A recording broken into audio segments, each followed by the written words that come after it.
morning and good luck, and welcome back to Good Luck with Gino. I'm your host, Gino the Ghost, and you're absolutely locked in to episode 92 of the fastest growing podcast in the world. Guys, we are 8 episodes away from the century mark, and I want to thank you for joining me on this journey.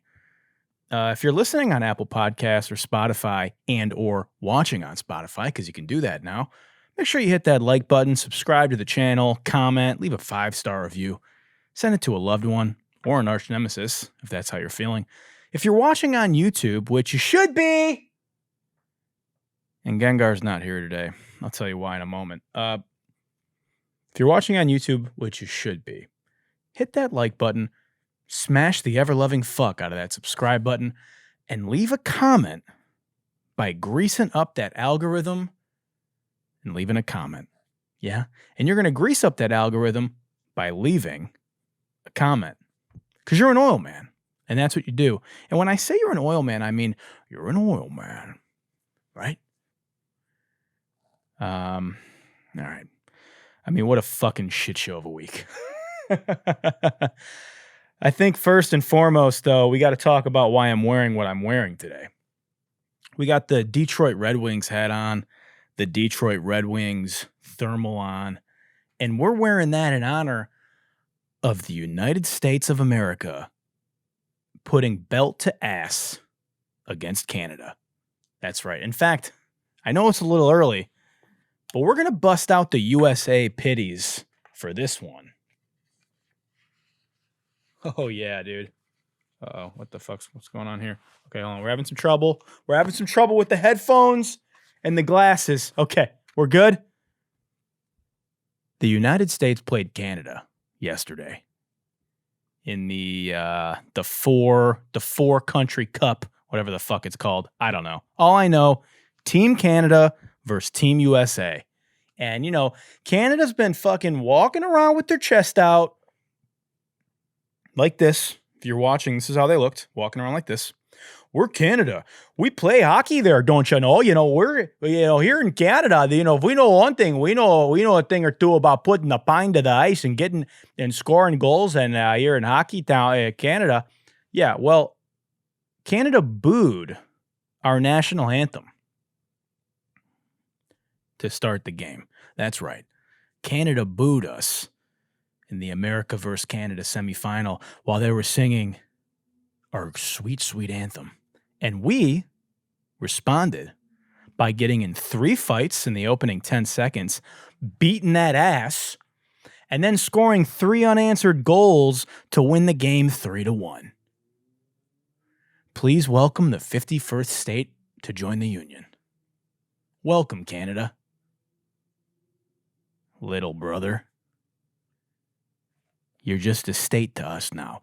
That boy Donald Trump was right. And I'm proud to be an American where we're better at hockey. Guess what, Canada? It's our sport now. Yeah. Yeah.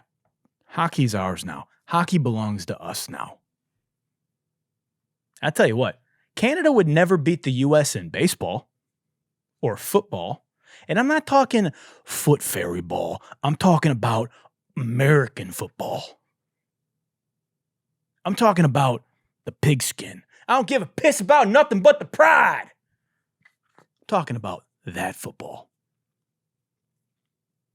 And we fucking waltzed across the border to Canada in our overalls, in cowboy boots. And we beat that ass. Looks like Daddy Trump put a tariff on your goal-scoring exports, huh? Yeah. Raised prices on hands imports. Take that, you fucking French-speaking commies. Little taste of fucking patriotism.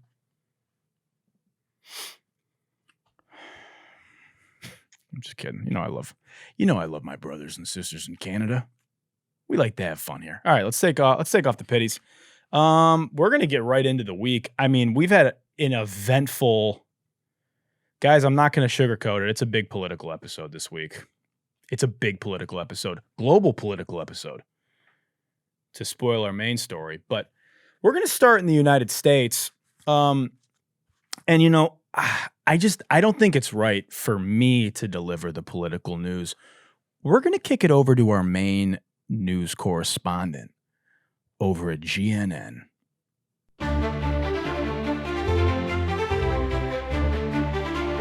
Welcome to GNN,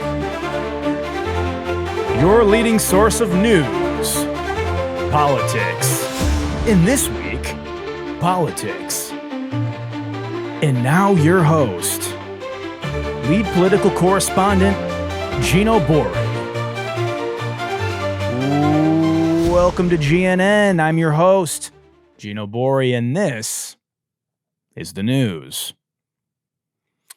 Fun one to kick things off here this week in Ohio and Mississippi, or as I like to call it, the mid-coast of the Midwest.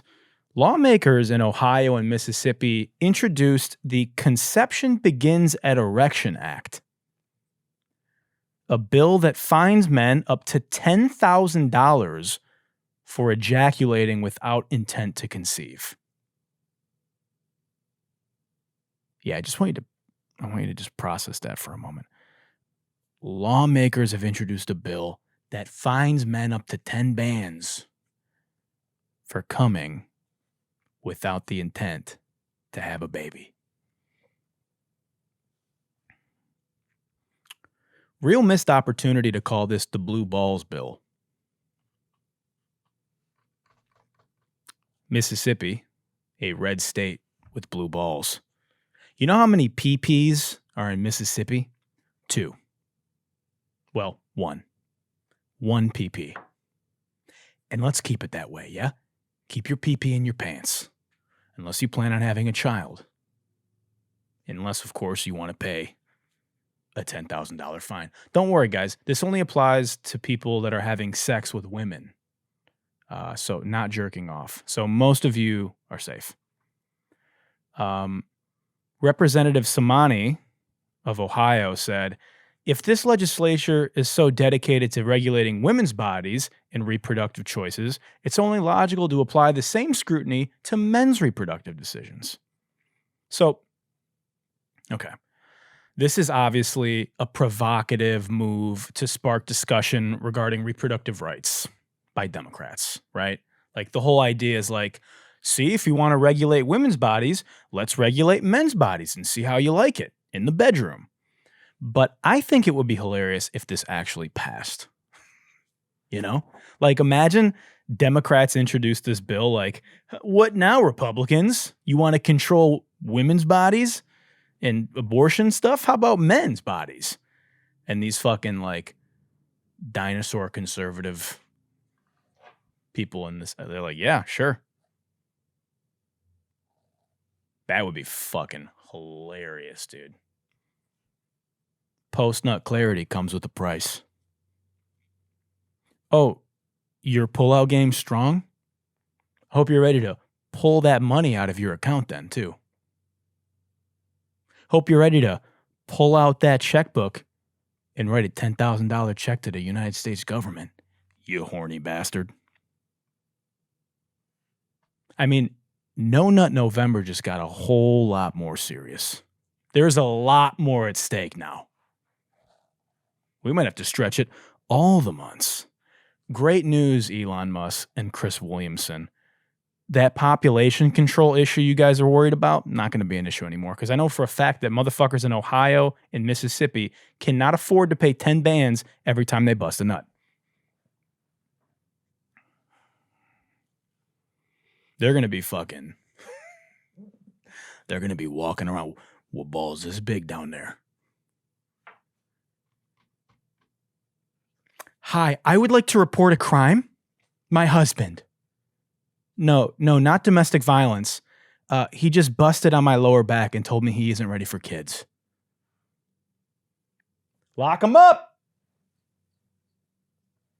Lock him up. Your penis, my choice. If that gets clipped out of context, I'm going to look insane. Maybe I should. No, we don't edit out shit on this show. All right. Moving on. More legislation news. The Trump administration is contemplating a junk food ban for food stamps. So basically, they're thinking of introducing, preventing people with food stamps from buying junk food, like unhealthy, bad food, which is actually on the surface level pretty based, right? Like taxpayer dollars should not be put towards garbage food. Like I want my taxpayer dollars going towards providing nutrition for people and not poison, in theory, right? But my questions are like, what constitutes junk food? Like, how do you decide what's junk food? And I think the main problem that a lot of people are overlooking with this is that healthy food is super fucking expensive in contrast to like, over processed junk food per se. Like it's much more affordable. People who have like really tight budgets, it's easier for them to buy like a pack of hot dogs than like USDA grade beef and like, like walk into fucking Whole Foods, you ever walk into Erewhon. A lot of people, below the poverty line buy junk food because it's just way more affordable and they can stretch their food budget farther. So it's tough to like, it's going to be tough for this to, I don't know, man. I have mixed feelings on it. Again, like I like the idea of making America healthier. I like the idea of, helping people be healthier. But, I don't know. Maybe we should implement a fat food tariff for stores that sell junk food. 30% tax on fat food imports. That'll lower the cost of healthy food, right? Yeah? I'm being facetious. All right. This is deeply troubling. I'm going to just play a clip from earlier this week, a few days ago, with President Elon Musk. Elon Musk met with Prime Minister Modi earlier today. Did he do so as an American CEO or did he do so as a representative of the U.S. government? Are you talking about me? No, Elon Musk. Elon, I don't know. They met, and I assume he wants to do business in India. But India is a very hard place to do business in because of the tariffs. They have the highest tariffs just about in the world, and it's a hard place to do business. No, I would imagine he met possibly because he's running a company. He's doing this as something that he's felt strongly about for a long time because he sees what's happening and he sees how the country is really being hurt badly by all of the fraud, waste, and abuse. Yeah. So how does Modi know whether he's meeting with a CEO or meeting with a representative of your government? Well, he's meeting with me in a little while, so I'm going to ask him that question. All right? I'll ask him that question. Insane. There's so much to unpack here. Why is Elon Musk meeting with the Prime Minister of India at the White House? And how does the president not know why he's doing it or that he's even doing it? That's insane. He sounded like he didn't even know about it. Elon Musk met with Prime Minister Modi earlier today. Did he do so as an American CEO or did he do so as a representative of the U.S. government? Are you talking about me? No. Elon Musk. Elon, I don't know. They met. I don't know. What do you mean you don't know? How do you not know? Bro was left out of the group chat. Mind you, this is after Elon's son told Trump, I want you to shush your mouth and you're not the president. You need to go away. Which was hilarious, by the way. But yeah, I mean, why is Elon Musk doing business with the head of a major nation, the Prime Minister of India, in the White House? Bro's just holding meetings, just holding business meetings at the White House. Big oligarchy energy here. Now, to be fair, America was always an oligarchy with Carnegie, Rockefeller, JP Morgan, and the rest of the banks. But they never got to sit on the throne and have tea while publicly enriching themselves. You know what I mean? This dude Elon is a modern day Rasputin. It's crazy. Actually, it should concern you. The richest man in the world who is, do you know what I'm saying? Like, what's it going to take for people to be critical of this guy that support him? This is insane. And then Donald Trump tweets, "He who saves his country does not violate any law." Hey, man, that's not how it works.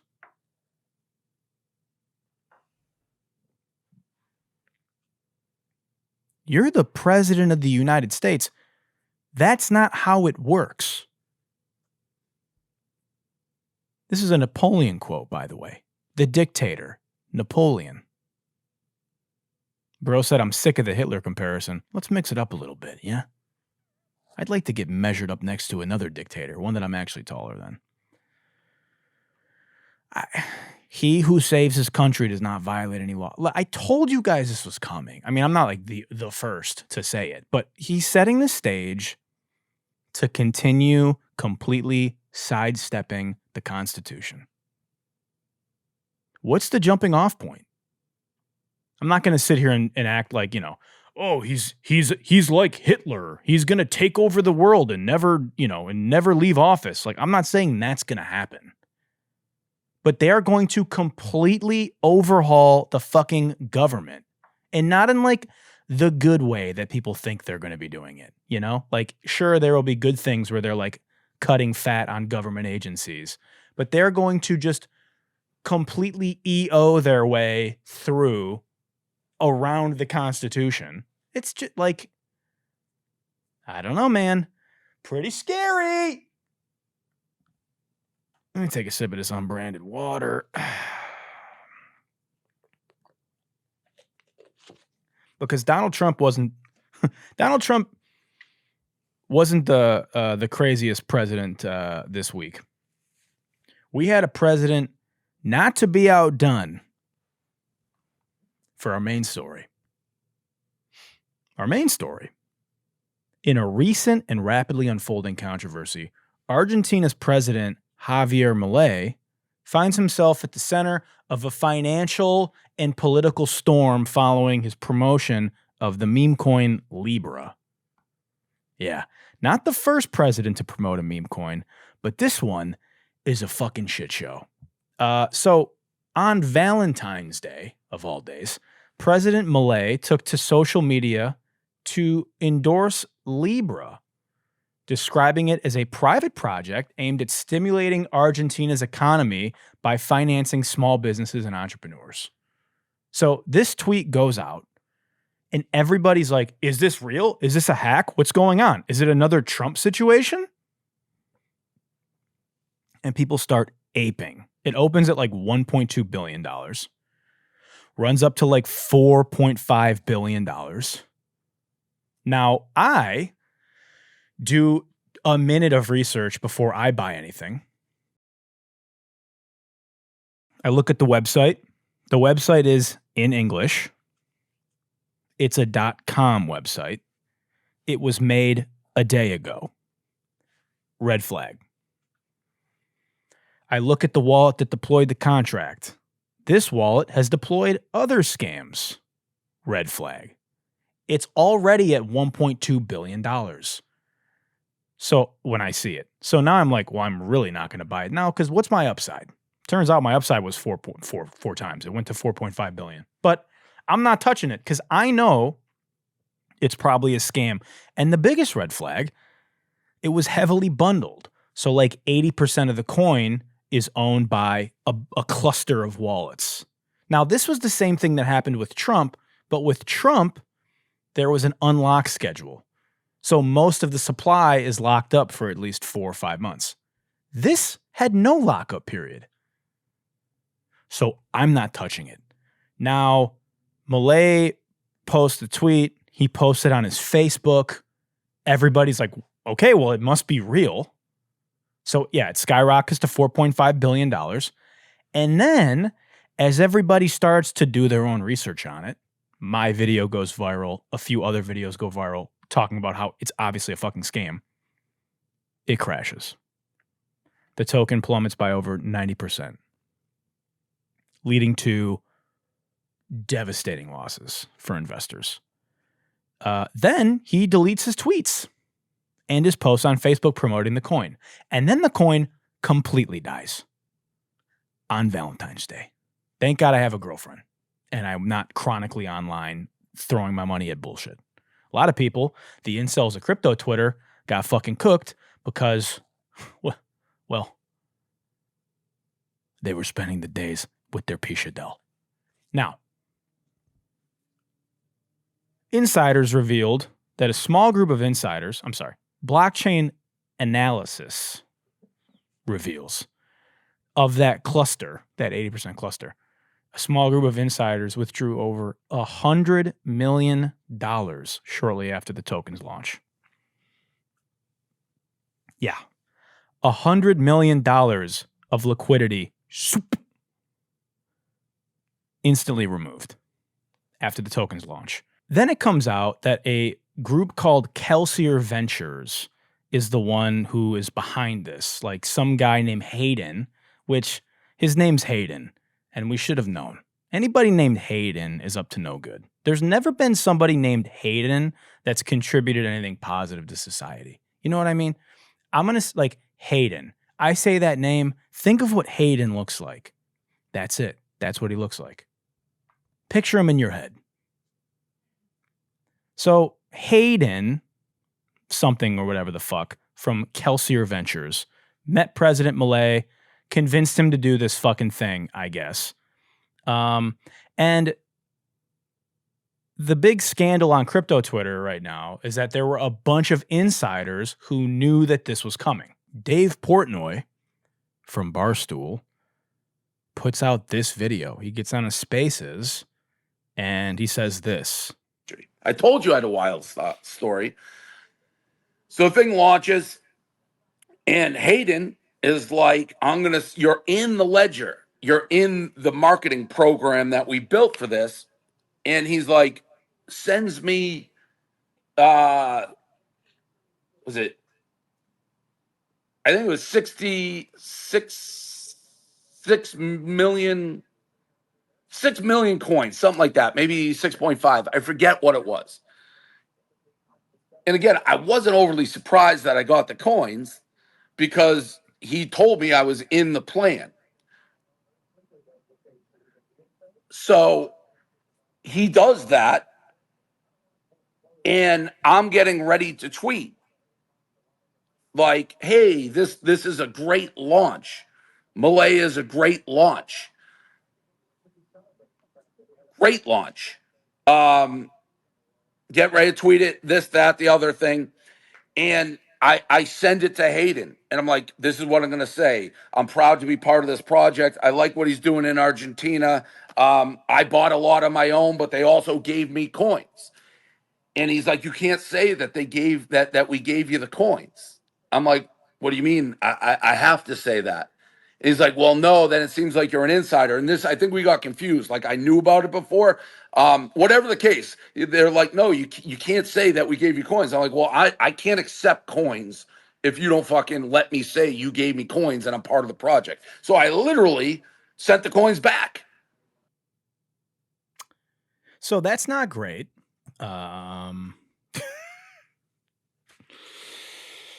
So like it went from, it looks like some people got inside info that a coin was coming to now they were literally sending people coins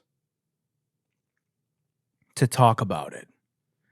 And so to Dave's credit, he sent them back, but he bought a bunch with his own money and lost money on it because it got rugged. Well, then it came out that this dude took the $100 million that was extracted and was paying back insiders that lost money, like Dave. And it just came out that this is the same team behind the Melania Trump token. Hayden. Need to have a sip of unbranded water. So Hayden here got fucking the president of Argentina to drop a rug pull and the first lady of the United States to drop a rug pull. And I wouldn't be surprised if he's somehow involved in the Trump token, because remember, Trump tweeted out the Melania token. It is a disaster. And the incident has ignited a political firestorm.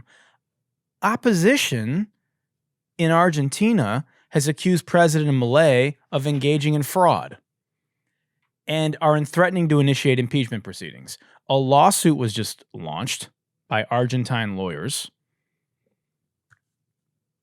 for fraud, business dealings incompatible with public office, price manipulation, financial crimes. They want him impeached over a Memecoin tweet. Not great. Not great.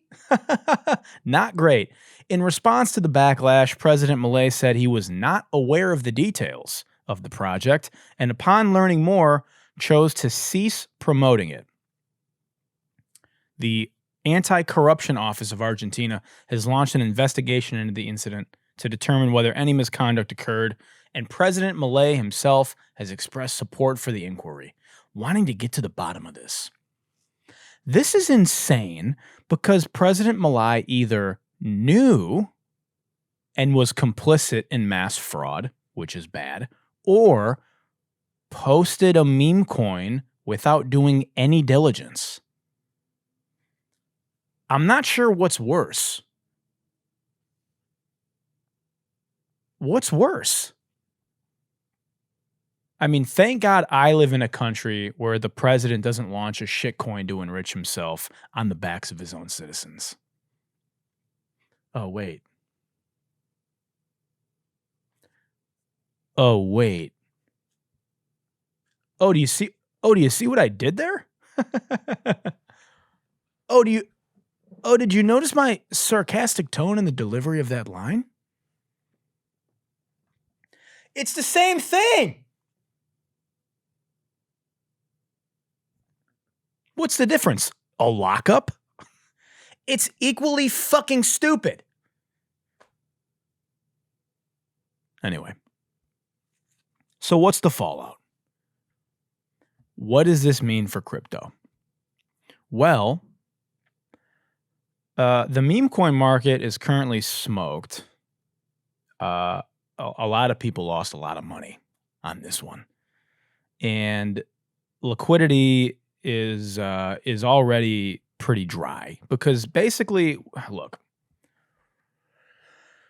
this highlights a massive culture problem on Solana. Okay, now if you're new here and you don't know shit about what I'm fucking talking about, let me give you like a quick 10-second rundown. There's different chains of crypto. You got, everyone knows Bitcoin, Ethereum is another big layer one, and Solana is another big layer one. Okay, Solana is where most the meme coins are. It's where meme coin mania has occurred for months. It's fast, it's the consumer chain, and it's been largely marked as the gambling chain. It's the casino chain, right? And meme coins, when they first started up this cycle, which dates back to like over a year ago, it was much about like a community, right? And I talked about this in the big meme coin episode that I did. Meme coins were about like tokenized attention of different communities and memes and culture and whatever the fuck it might be, right? And what started to happen is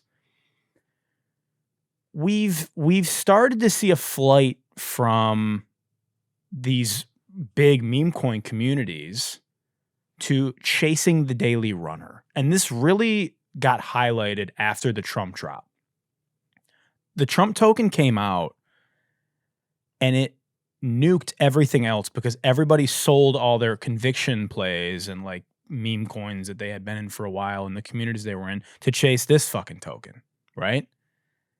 It was a massive liquidity suck. And it went up to like fucking 20 some billion. And a lot of people bought the top. Well, then people started selling and everything else was down and sentiment was started to go down because everybody felt bad about the other long-term holds that they had. And then every day, a new daily runner was coming out with some new daily viral thing that everybody was trying to chase, the dragon of the Trump drop. I got to hit a lick like that. I got to blah, blah, blah, blah, blah, blah, blah. And what happens is when this keeps happening and everybody's hyper rotating, that ball gets smaller and smaller and smaller because what happens on Solana is it's getting extracted. It's getting extracted by the DEXs on Photon and whatever. It's getting extracted by the liquidity pools. It's getting extracted by the people that are rugging these tokens. So people are just buying scams, buying literal vaporware because they're trying to, like, they're buying scams knowing that they're scams, but trying to still profit off the scams and dump them on somebody else. And that's a losing battle. It's a race to zero, right? And there's scams in every industry, but the problem with Solana culture is that the PvP nature has people trying to flip scams on each other every day. And most people are losing. It's like a casino, but like the casino takes, what, 10, 15% of the rake? The casino's taking 90-some%. And people are running out of money in the meme coin trenches. And more so, people are just seeing this and pulling their money out of the meme coin trenches and putting them in more safe, sound crypto investments like Bitcoin and ETH and AVAX and other new, Ripple and shit like that. And it's a shame because there's so much cool shit happening in crypto, but these scams have been getting attention because they're faster flips and they make better headlines. Look at this. Like this clip that I make is going to probably go viral because of course it is, right? It's your boy. But the point is, we needed something like this to rinse out the filth. You need these kind of events, and it's happened in crypto before, and it'll continue happening. And it happens in every industry that is emerging. Every tech. It happened in the fucking .com bubble, whatever the fuck, right? You had all these scams, and it's going to happen in AI. It's going to happen. It's going to keep happening. And this is how, cream rises to the top, if you will. And the thing is, everything is gambling, right? And the gambling's not going to stop. Every investment you make is a form of gambling. If you don't want to gamble, your only option is to work your job and put your money in the bank. But even when you're working your job, you're gambling. You're gambling your time. It's all gambling. The thing with crypto is that, it's a casino. Yeah, everything is a casino to a degree. But the difference is, we want to be playing poker, not slots. Do you know what I'm saying? When you're gambling, when you're investing, you want to be taking somewhat calculated risks, even when you're playing in a volatile field. When you're literally just gambling on if I can sell this scam before the next person, that's a losing battle for everybody. And that's what it's been like for the past fucking 2 months on here. So I think this is good. It's a positive rinse out. I think it's bad for crypto because not a good look that the president of Argentina is tweeting a rug pull and is now being sued and potentially impeached, right? That's not great. But, you gotta weed it out. You got to pull weeds from the garden for it to grow beautiful and big and lush. You know what I mean? So I think in the short term, a little bit of pain. I do think alt season is around the corner. And I think like the meme coins with like actual community, people are going to, there will be a flight back to that. Not financial advice. I think, Ethereum, the ETH to Bitcoin chart has been trending up, which is usually a good sign for alt season coming. So yeah, that's going to conclude the market news and the main story. But I'm going to put on the pitties because it's time for a Pit Viper mega rant. Pit Viper mega round. Pit Viper mega round. I think everyone's instinct here is to be like, see, crypto is a scam.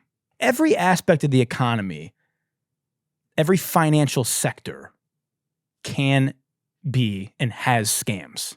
The difference in crypto is that you actually find out the scams due to the transparency of the blockchain and the speed in which the technology allows it to happen. This happened in like 2 hours. And that speed and transparency is only possible on crypto. Because, you want to talk about scams. You think crypto is a scam?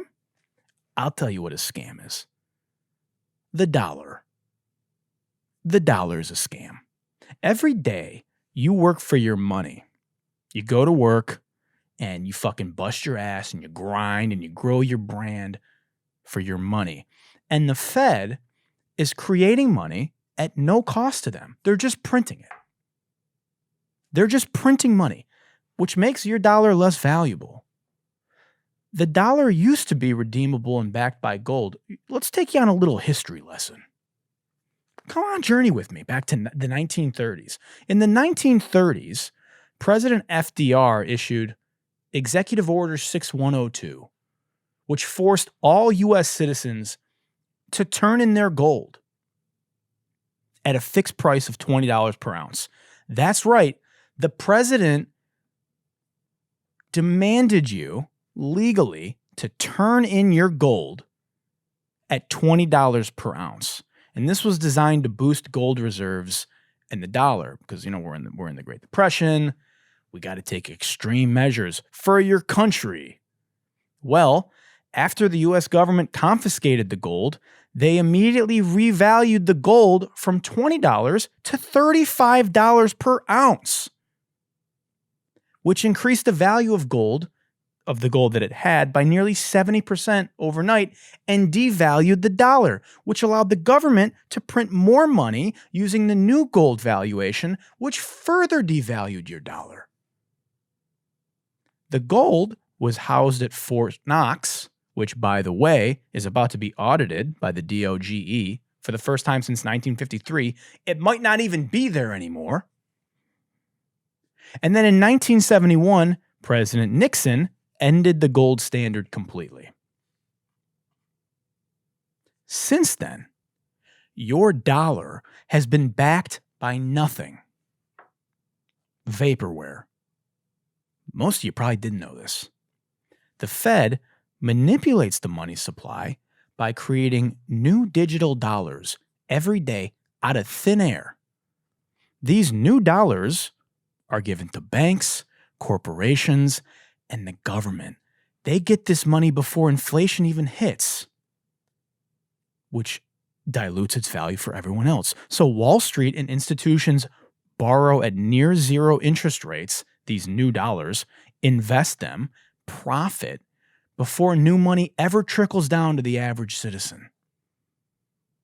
And surely the Fed is printing money, to make society better, right? No, instead of funding productivity and infrastructure, trillions of made-up dollars go toward more wars, government programs, bailouts, like the piece of shit fucking airline industry. And the Fed ensures that wealth flows upwards. They print unlimited money, enriching the rich and themselves while devaluing your savings and your time. which will probably lead to hyperinflation. And you didn't know that, probably. Most people have no idea this is happening. There will only ever be 21 million Bitcoin, ever. They can't print more. They can't take it from you. It's entirely decentralized. That's why everybody in the world is trying to buy it now. Because this is happening everywhere. Now you tell me, what's the scam? Pin fight the mega round. Pin fight the mega round. Sorry, I just blacked out real quick. Talking about the U.S. government gets me a little riled up. I'll probably use that for my speech when I announce running for office, when I run for president. All right, let me have a sip of unbranded water. And let's get to everyone's favorite segment. All right. It's time for the FOH HOF, the Fuck Outta Here Hall of Fame. And we've got some absolute gems for you today. The first one is the worst song I've ever heard in my life. Here we go. More. So row your boat far away from me, 'cause I don't want anything to do with you, your friends or your family. Row your boat, row and don't look back, 'cause honestly I've had enough of you playing my heart. I'm done with that. Guys, please stop flipping nursery rhymes. Please stop. This is all Eminem's fault. Bro had to drop Mockingbird, you know? Twinkle, twinkle, little bitch. Or what's the other one? A, B, C, D, E, F, U. Which white indie artist is going to drop the Old MacDonald interpolation, you know? Old MacDonald had a farm. Baby, please don't go. 'Cause on his farm, he'll lump you in with all his other hoes. In and locked there, and been locked there, with the fucking acoustic guitar. Dude, fucking end me! We went from Dr. Dre to Dr. Seuss. I can't deal with these fucking nursery rhyme songs that you know the label. Dude, you know they were sitting at the table in the fucking A&R meeting, just like, oh my God, TikTok is going to go crazy over this one.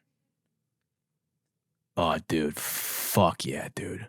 Everybody knows this song. And it's so catchy.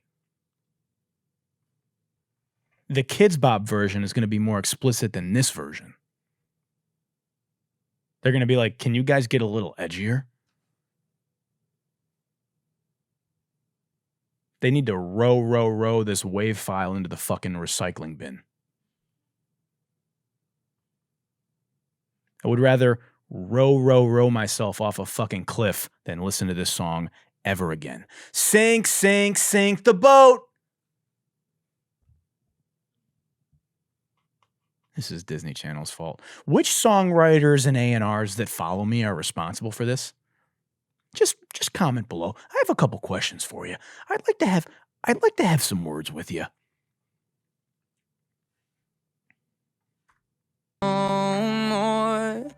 So row your boat far. The fucking pickup. So row. I'm gonna More. So row Oh my God, dude. Ah! more. So row your boat. Maybe we need AI. Because I tell you what, AI would write a lot hotter of a song than this. This is the weakest shit I ever heard. If somebody fucking if I'm in a studio, right, and somebody goes, guys, I got an idea. What if we flipped row your boat gently down the stream then I would probably merrily take my right fist and break the person's jawbone with it. Unless it was a girl. If it was a girl, then I would politely excuse myself from the studio. But if it was a guy, I think I got to fight you because you're disrespecting me as a songwriter. You're disrespecting my craft. This must be how like NYU film grads feel when they watch Marvel movies. You're spitting in my face. I actually, and I don't say this lightly, I hate you. I hate you. Yeah. I hate you. I hate your music, but I hate you. And that may sound extreme and harsh, but this is the messaging that we need. So this shit can stop, dude. Okay, moving on. I'm getting a little fired up. I'm getting a little rowdy, getting a little fired up. Let me have a sip of this unbranded water. Next video. So row your boat. Oh yeah, that was a good take. Could we maybe maybe a little bit more delicate on the so? Come in a little bit more gently. So row, yeah, and just kind of drop in that row. This is how if I was vocal producing them. So row, you know. Next video. I guess you want to call it a theory, but it lines up with everything. So even with Mountain, you can tell from the music and the hairstyle that this guy's about to say some absolute bullshit. I guess you want to call it a theory, but it lines up with everything. So even with Mountain Dew, every time, and that's the thing, not every flavor correlates with every event, but it seems to be like every time they make a big push with a certain flavor, it correlates with a certain event. So they had a flavor back in 2001 called Code Red. 3 months later, 9/11 happens. That's a Code Red. Maui Burst. That's a flavor. 3 months later, guess what happens? Fires in Maui. Fires in Maui. Francis Scott Key Bridge. Okay. Why did they have a flavor that released last year called Star Spangled Splash? Now, who wrote the Star Spangled Banner? Francis Scott Key. Scott Key. So every time something happens, these flavors that they push out, and sometimes they're new flavors or they re-release them. They even had a flavor called Pitch Black, and I told people to watch for it. Then the IT thing Everything happened. shut down. That shut down. One big blackout. Yep. Whoa. Holy shit. What does Mountain Dew rhyme with? New. Mountain New. They knew what was coming because they planned it. A lot of people don't know this. Mountain Dew was going to name Code Red Mountain 2 Towers, but decided it was too obvious before 9/11. If you look closely, you can see George Bush's tongue is stained red when announcing the war on the weapons of mass destruction. He'd been drinking Code Red. Decode the letters of Code Red. Mix them around. What does it spell? Decoder. Mountain Dew even knew you were going to decode it. A hidden message. A message within the message. Jet fuel doesn't melt steel beams, but high fructose corn syrup does.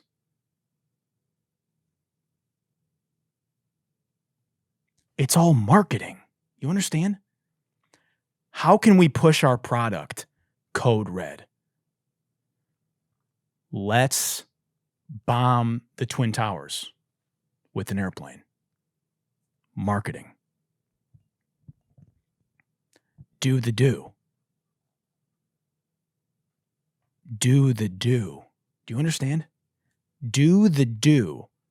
It's not enough just to drink it. You gotta live it. You gotta manifest the flavor. Livewire, Mountain Dew Livewire, launched in 2004. In 2004, LimeWire was sued by RIAA for copyright. Kanye dropped Through the Wire in, you guessed it, 2004. I illegally downloaded Through the Wire on LimeWire in 2004 while drinking Mountain Dew Livewire. Do the do.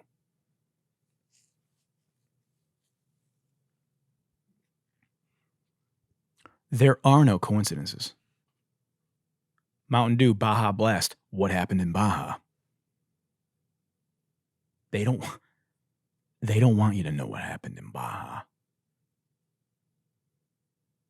Mountain Dew has a new flavor dropping this summer. Baja Cabo Citrus. Ladies, no more vacations to Mexico. You might want to sit out Cabo this summer because something is coming.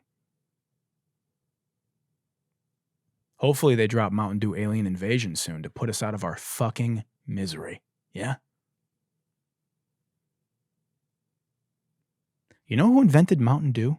You probably don't know this. It ties back to, you guessed it, Bill Gates.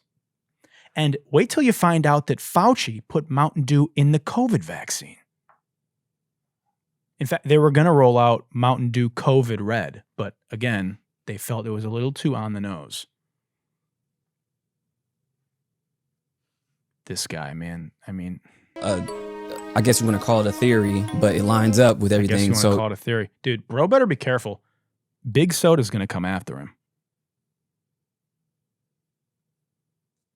Look at this fucking guy, man. I guess you want to call it a theory, but it lines up with everything. So even with Mountain Dew. Like, how do the people interviewing this guy, like, you never know what they're going to say, right? And he just comes in with, I mean, look at Mountain Dew, right?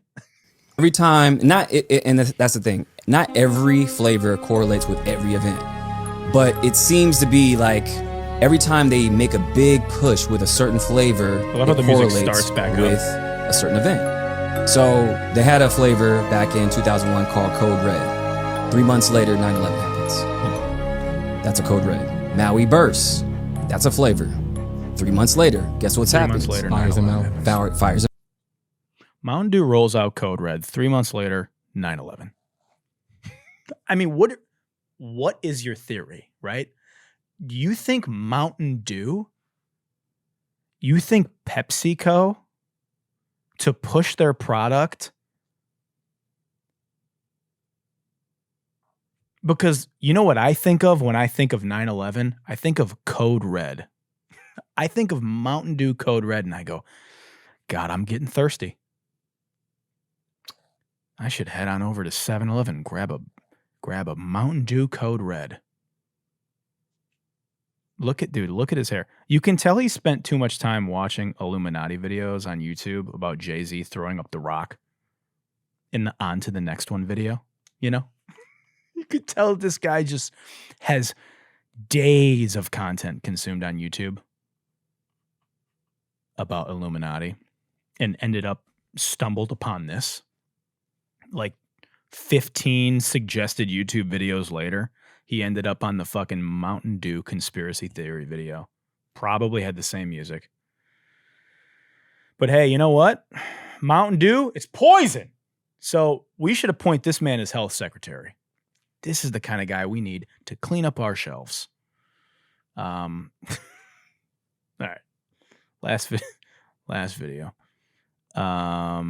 This guy's been on here before. He's he's one of my favorites. Presented without comment. That point on, my dad knew he couldn't take on me. I was 13. He picked up a wooden stick and he went to hit me over the head, and I did this and it broke. And then I took it out of his hand, picked him up and threw him on the coffee table. That's the beauty, that we are actually superhumans. We just don't unlock these genes because we don't put our body and our mind through the pressure. There's something called microfractions. It's little microfractions that you cause with hitting the bone, thickens the bone. And I used to sit there and hit my shins with hammer all fucking day. You know why people wear boxing gloves? So they don't fuck up their hands by hitting somebody's head. Their head is the strongest bone in the body. And if you train it, ain't get enough for a whole year, it becomes 4 times thicker. That's what I learned from the Shaolin monks. Yeah, fuck yeah, dude. Yeah, I can tell you're used to banging your head on things. Yeah, I can tell you've really built up your head strength by just banging it against the wall a bunch of times. Okay, first and foremost, microfractions? Microfractions? You mean microfractures? Listen to this again. That point on, my dad knew he couldn't take on me. I was 13. He picked up a wooden stick and he went to hit me over the head, and I did this and it broke. And then I took it out of his hand, picked him up and threw him on the coffee table. That's the beauty that we are actually superhumans. We just don't unlock these genes because we don't put our body and our mind through the pressure. There's something called microfractions. It's little microfractions that you cause with hitting the bone, thickens the bone. And as you sit there- Microfractures! Not microfractions. Bro's doing algebra. If you can unlock 1/10 of 300 homes before a third of 90 years old, you can have generational. If you can punch the wall 30 times and develop 30 microfractions in your hand before 10 years old, you can pick up your dad and throw him on the coffee table and break, and you can have generational trauma. He said at 13, his dad picked up a stick to hit him with it, and he went, "Not so fast, Pops," and then picked him up and threw him on the coffee table.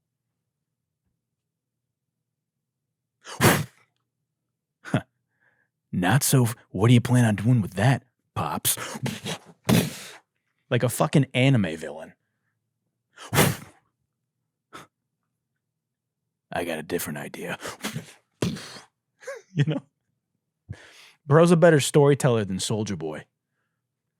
Now, like, I gotta find the Soulja Boy clip. I'm not gonna find it. I'll put it in the edit. It'll be hilarious.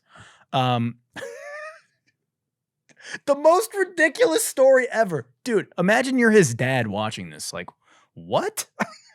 Not only does everybody think that I'm like an abusive father, but I got bitched by my 13-year-old son who picked me up like a rag doll and threw me on the fucking coffee table like a WWE wrestler.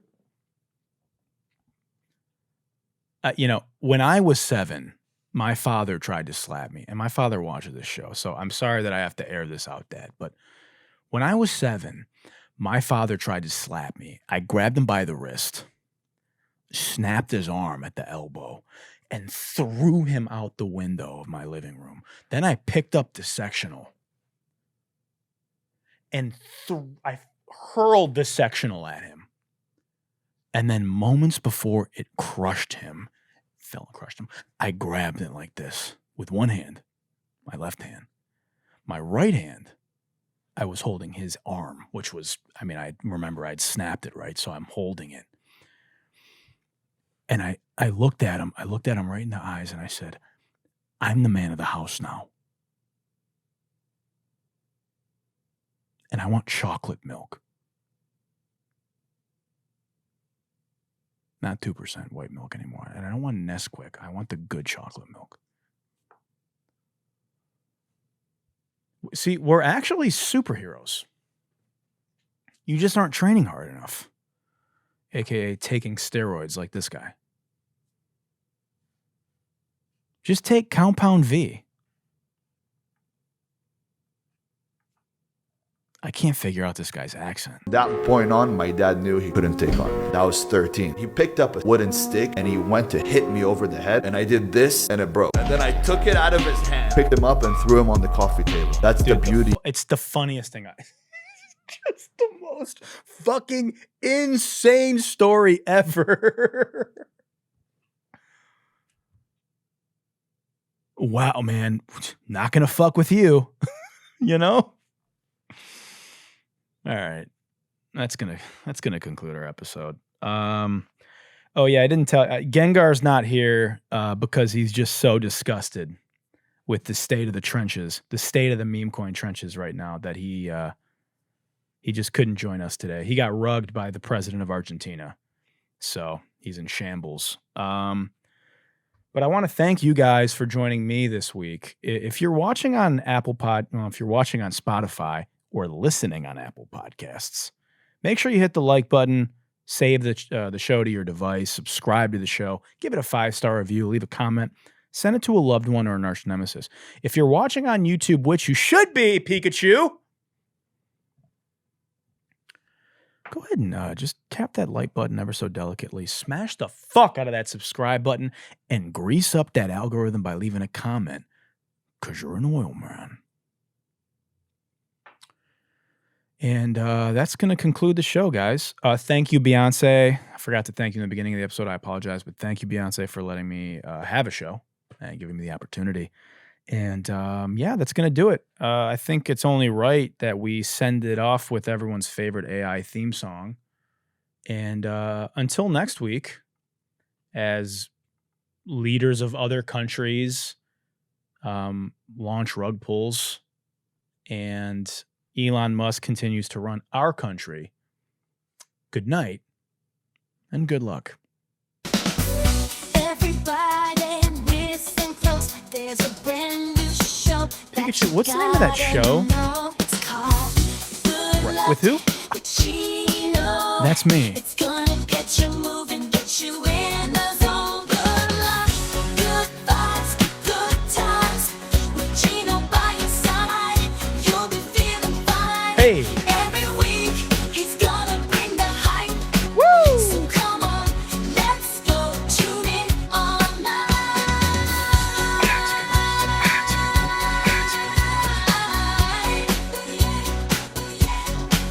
Good luck, good vibes, good times. With Gino, it's gonna be a real delight. So get ready to laugh, learn and grow. Good luck, let's go. Row, row, row your boat gently down the stream. Merrily, merrily. Bitch.